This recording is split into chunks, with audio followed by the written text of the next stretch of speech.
நாடறிந்த நல்ல அரசியல் விமர்சகர் சி.கே. மதிவாணன் சார், தமிழக வெற்றி கழகம் தனது 3ஆம் ஆண்டின் தொடக்க விழாவில் முத்தமிட்டு கொண்டிருக்கிறது.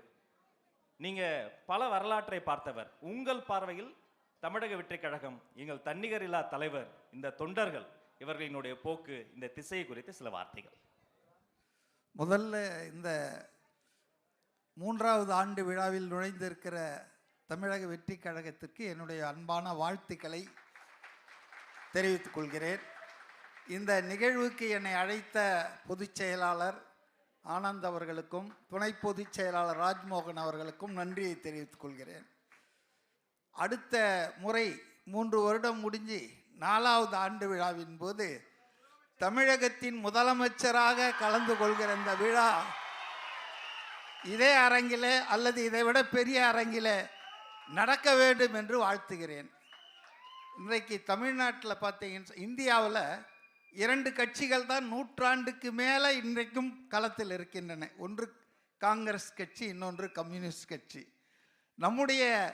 நம்முடையன்னா நீங்கள் நம்ம மெம்பரை சேரல, ஆனால் மானசீகமான ஆதரவாளர் ஃப்ரம் டே 1 முதல் நாளிலிருந்து நான் ஆதரிக்கிறேன். ஏன்னா இது ஒரு வித்தியாசமான கட்சியாக இருக்கிறது, வேறுபட்ட ஒரு கட்சியாக இருக்கிறது.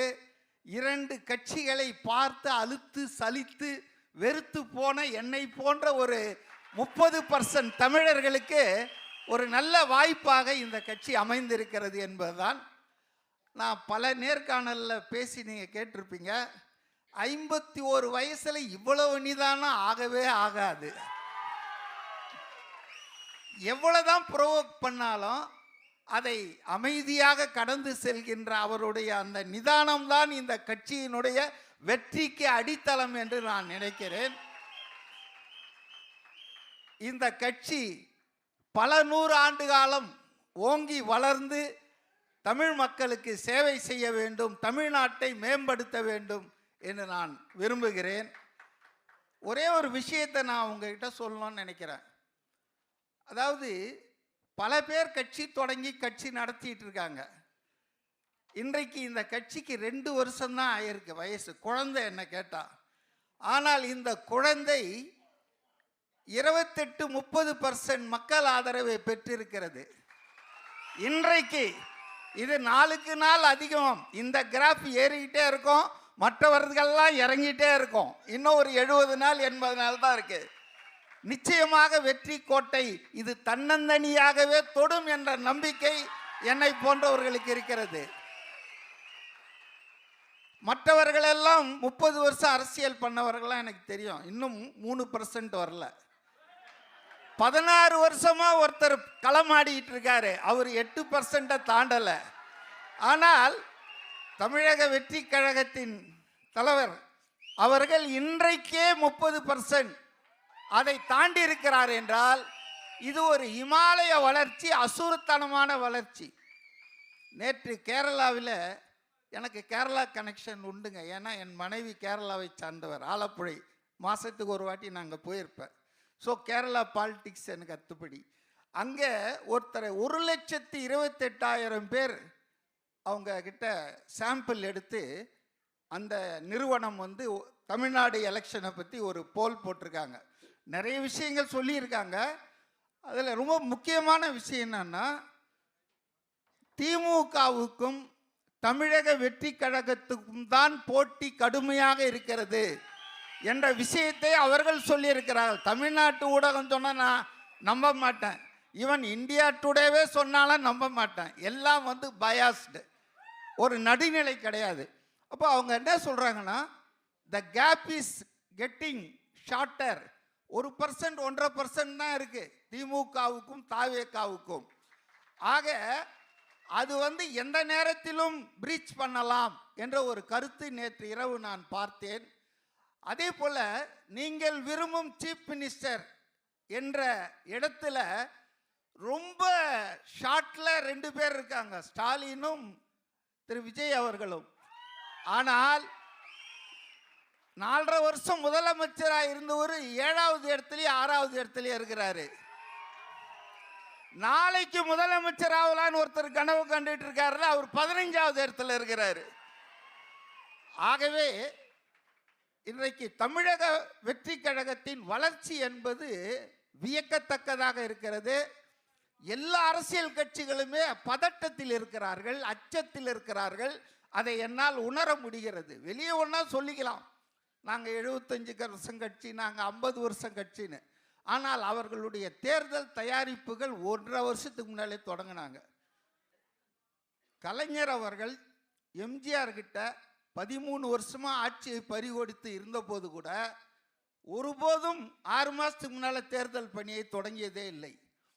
ஆனால் நாங்கள் தான் 21, 26, 31, 36ன்னு வாய்ச்சவடால் அடிக்கிறவர்கள் 2.5 வருஷத்துக்கு முன்னால் இருந்தே இந்த வேலையை தொடங்கிட்டாங்க. ஆகவே அவர்களுக்கு உண்மையிலேயே களத்தில் என்ன இருக்குது என்று தெரிகிறது.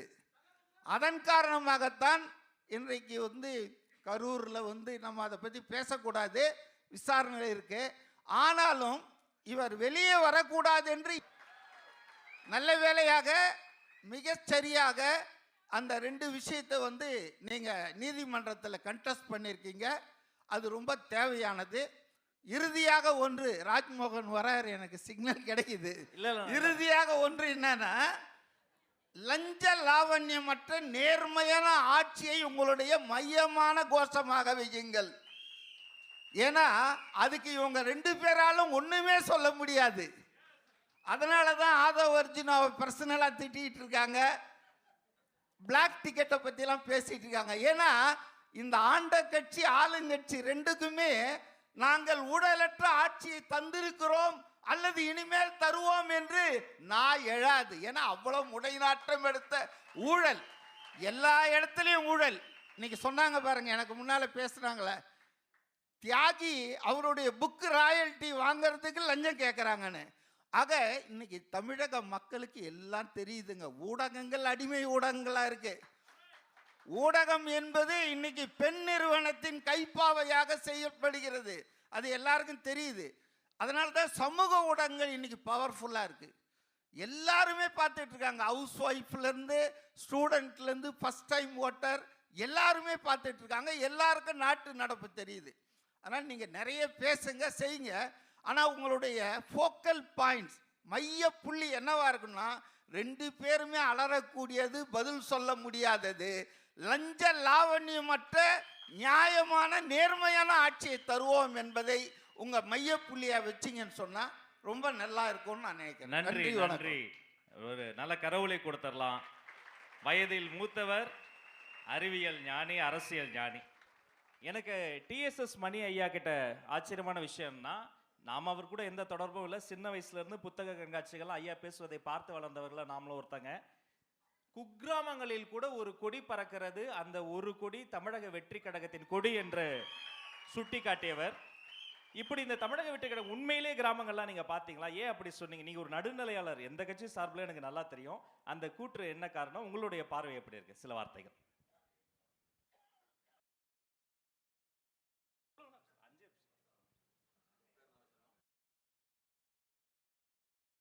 நண்பர்களே, தோழர்களே,